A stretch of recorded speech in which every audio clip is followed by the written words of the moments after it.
જમવાનું કાઢો, ભૂખ લાગી. ચલો હાલો કાઢો.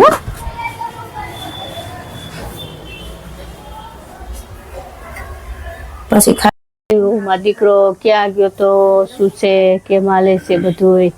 બસ જો કામેથી આવ્યો તારે જમીન બેઠો છે. બરોબર. હવે આ તારી વહુ છે ને આ મોબાઈલમાં આખો દી પડી હોય, વિડિયા ઉતાર્યા રાખે. હું નીચે જાઉં બધી આજુબાજુની મને સંભળાવે છે તમારું વહુ તો આખો દી આ ફોનમાં જ પડી હતી. એ મને જરીએ ગમતું નથી. બરોબર, તારી રીતે તું એને સમજાવી દેજે, મને એ જરીએ ગમતું નથી. એવું ન હોય મમ્મી, એ તો કમાય છે એમાંથી, એટલે આપણે થોડી ઘરમાં હેલ્પ થાય એવું આપણે ગામનું ન વિચારવાનું હોય. એમ નહીં, મને આ બધું સંભળાવે ને એમ મને સંભળાવે થોડું ગમે મને એમ કે તમારી બહુ જો આખો દી આ ફોનમાં વિડીયા બનાવતી હોય ને ઓલું કરે ને એમ. સારું, હું સમજાવી દઈશ. હા, એમ તારી રીતે સમજાવી દેજે.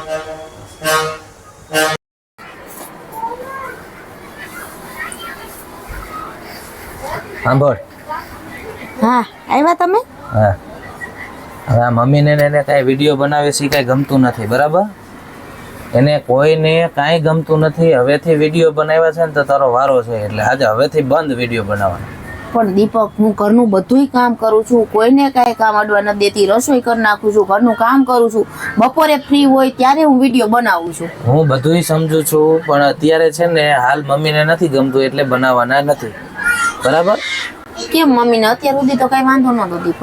હવે નથી ગમતું એને એટલે બનાવવાના નથી એમ કીધું ને મેં. બંધ એટલે બંધ.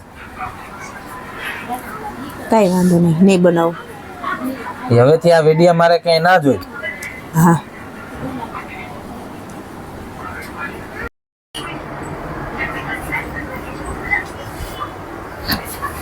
શું મમ્મી તમે ભાઈને કહો ને ભાભીના વિડીયો બંધ કરાવો? તમને કઈ આજના જમાનાની ખબર છે? આ બધા વિડીયો બનાવીને જ આટલા રૂપિયા કમાય છે ને આટલા ફેમસ થાય છે. એની લીધે આપણે આખું ઘર ફેમસ થાવું. તમને ખબર પડે છે કાંઈ? અને 2 પૈસાની આવક થાય. મને છે ને આ બધી વાતો કરે એ મને નથી ગમતું. ઈ કોઈ આપણે ઘરમાં દેવા આવવાના છે? વાતો તો સારું કરી તોય કરે, નો કરી તોય કરવાના જ હોય. એ કોઈનું દુનિયાનું જોવાનું જ ન હોય. પણ મને એ નહીં ગમશે જ નહીં. બોલ, મને એમ કે છે કે તમારી બહુ આમ ને તમારી બહુ આમ ને વિડિયા બનાવે. ઈ બધાયના સામું નો જોવાનું હોય. એટલે ના ઈ એના કોઈના સામું નો જોવાનું હોય. મને ગમશે નહીં, ઈ તો મને ગમશે જ નહીં. બોલ, વિડિયા ને બધા વાતો કરે છે. આ તારો વિડિયા ને ઉતાર્યા રાખે ને આ બધું. હાર્દિકે મને કહેતો હતો કે આ બધું બંધ કરાવી દો, આ નો આપણે પહોંચ પડે. હું ગામમાં નીકળું મને મારા ભાઈબંધ કહેતા ભાભી બહુ વિડીયો બનાવે છે. કે અમારા ભાભીને એટલા બધા વિડીયો ન બનાવે. હા, તમારે બધાને ભેગા થઈને બંધ જ કરાવવું છે ને વિડીયો કરાવી દઉં બંધ. બીજું શું હોય? તમે કેમ સમજતા નથી? બે પોઝિટિવ લ્યો તમે. એ નો સમજે, આ લોકો નો સમજે. હવે તો બંધ જ કરાવવા જોશે ને અમને ખબર પડે. બહુ કામનું આપણે નહીં સમજે આ લોકો. ન સમજી ને અમારે નીચે જવું હોય, બધા બોલતા હોય, સાંભળવું તો ખરી ને મારે. હા, તમને શું ખબર પડે? કોઈ વાંધો નહીં, હું એને કહી દઉં. હા બસ કહી દેજે, આપણે આ કઈ કરવાનું નથી. વિડિયા કઈ માં જાવ છે, મને પૈસાનું કરી દે. બધી બાયું જાય છે કે હાલો તમે હોતે મને પૈસાનું તું વ્યવસ્થા કરજે, મારે જવું છે જાતે. બધી બાયું જાય છે, જવું જ પડશે. બધી બાયું જાય છે તો હું જાવ ને. સારું તો કરી દઉં. બીજું શું? આવું તો તું મને 6 મહિનાથી કેસ કરી દઉં છું એમ કરતા વરસ બી વયું ગયું. ના આ તો ફાઇનલ કરી દઉં આપણે. મને તું આવું કેટલો ટાઈમથી કેસ કે હા મમ્મી કરી દઈશ, પૈસાનું કરી દઈશ. ના કરી દઉં. આલ્યો પણ બેસ સાંભળ મારી વાત. બેસ. શું થયું બેટા? અરે હા જા ન્યા પાણી. બેસ વાત કહું. બોલો ને.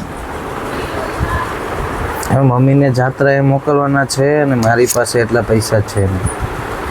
એટલે તારી પાસે કઈ સેવિંગ પડ્યું હોય તો મને આપ. તો હું મમ્મીને જાત્રાએ મોકલું. દીપક અત્યાર સુધી જો હું વિડીયો બનાવતી હતી તો મારી પાસે પૈસા હોય, બધું હોય, હું તમને દેતી હતી.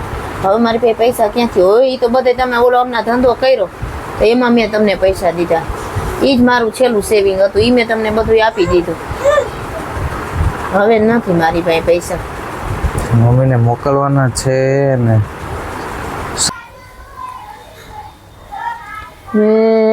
મારે શું કરવું? પૈસા કોઈ દેતા નથી. મારે જાત્રામાં જવું છે, છોકરાઓ ધ્યાન દેતા નથી. કહું છું તો એમ કહે છે કે હા હમણાં પૈસા દઉં છું. 6 મહિના થઈ ગયા, મને પૈસા દેતો નથી. મારે ચશ્મા લેવા છે, જાત્રામાં જવું છે, છોકરાઓ ધ્યાન દેતા નથી. જો મમ્મી કહેતી હતી ને તમને, ભાભી કમાતા હતા ને, વિડીયો બનાવતા હતા ને, તો હારો ટેકો હતો ભાઈને પૈસામાં, એટલે તમને આપણા બધાય શોખ પૂરા થતા હતા. હવે આ બધાય વાતો કરીને રહી ગયા, કેવા વાળા કઈને રહી ગયા. કોઈ આપણને અત્યારે દેવા આવે છે? જો તમારું કઈ નથી થતું, આપણે ખુલીને જીવી નથી શકતા, જે લેવું હોય લઈ નથી શકતા. ભાઈ કઈને કઈ બિચારો તમને ના તો ન પાડી શકે. ભાઈ ભાભીનો ટેકો હતો એટલે બધું આપણે થઈ જતું હતું સરખું. તમે લાંબુ વિચારો. અરે બહુ કરી હું આ બધી બાઈની વાતમાં આવી ગઈ. બધું માયનું મેં મારી બહુ કહેતી હતી, બધું કામ કરતી સારું હતું. મને છોકરાઓએ સમજાવી, તમને ગામની વાત મગજમાં લ્યોમાં મમ્મી, અને એ બધું બહુ ખોટું કર્યું. મારા છોકરાઓ મને કહેતા એ વાત સાચી છે બધી, મેં આવ્યું બધું માયનું. એટલે આ દૈસા મારે ઘરની થઈ શું કરવું હવે? મારી બહુ બિચારી સાચી હતી, મને હવે સમજાણું કે મારી બહુ સાચી હતી. આ બધાય ખોટી બધાની વાતો માની અને હું મારી બહુને ખીચાતી, છોકરાઓને કહેતી તારી બહુને કે વિડિયા કરવાનું બંધ કરી દે, ઓલું બંધ કરી દે. મારી ભૂલ મને હવે સમજાણી છે, હવે મારી ભૂલ મને હવે સમજાઈ ગઈ છે. આયા હાલ બટા. હા મમ્મી. આયા બેસ.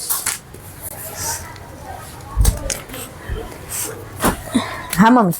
આપણે તું ઓલું બધું કામ કરતી હતી સારું હતું, અને અત્યારે આપણે ઘરમાં એવડી ખેંચે. હું આ બધી વાતોમાં આવી ગઈ અને બધી બાયુની વાત મેં માયની. મારી ભૂલ છે. તું જે કાંઈ આ વિડીયા બનાવીને આપણું પૈસા કમાતી, આપણું ઘર હાલતું હતું, એમાં બધું સારું હતું બેટા. મમ્મી જો આપણે કોઈનું વિચારીને આપણે આપણા ઘરનું જોવાનું હોય, આપણે બીજાનું વિચારી તો આપણને કોઈ કઈ તમને અત્યારે આપણે કેવી ઘરમાં કડકાઈ હાલે છે. દીપકને ઓછું કામ હાલતું હોય, થોડા જાજુ હાલતું હોય, એ આપણે ઘરમાં વાપરવા જોતા હોય. આપણે જે બીજા શોખ હોય આપણા એ આપણે પૂરા ન થાય. આપણી પાસે બીજા પૈસા જાજા હોય તો આપણે બધું આપણા શોખ પૂરા કરી શકીએ ને મમ્મી. હવે એ એકલા કામ કરે છે, આપણે 5 જણા છે ખાવા વાળા. હવે આપણા ઘરનું પૂરું કરે કે બીજું કરે? તમે જોયું ને આ 1 વર્ષમાં મેં બધું વિડીયો બધું બનાવવાનું બંધ કરી દીધું હતું. કેવું થયું? ના મારી ભૂલ મને સમજાય છે. સારું છે બેટા, આવું પાછા વિડિયાની કર, અને મને આપણે બધાય પાછું સારું. હું બધું કામ કરતી હતી મમ્મી, કરતી હતી. ઘરનું કામ હું બધું કરીશ, તું તારે તું વિડિયા બનાવ બરોબર મમ્મી.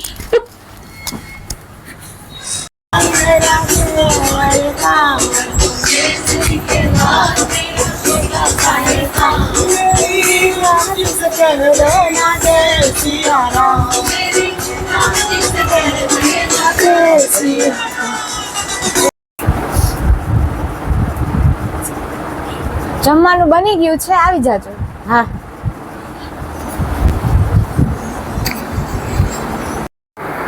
મારું નામ જિજ્ઞા દેસાણી છે અને અમે જે આ જે વિડીયો બનાવ્યો છે એનો માત્ર સમાજને એક જ મેસેજ દેવા માંગીએ છીએ કે તમે કોઈની વાતોમાં આવીને તમે તમારું, આપણે કહેવત છે ગુજરાતીમાં કે કોઈના બંગલા જોઈને આપણા ઝૂંપડા ના ભરાય.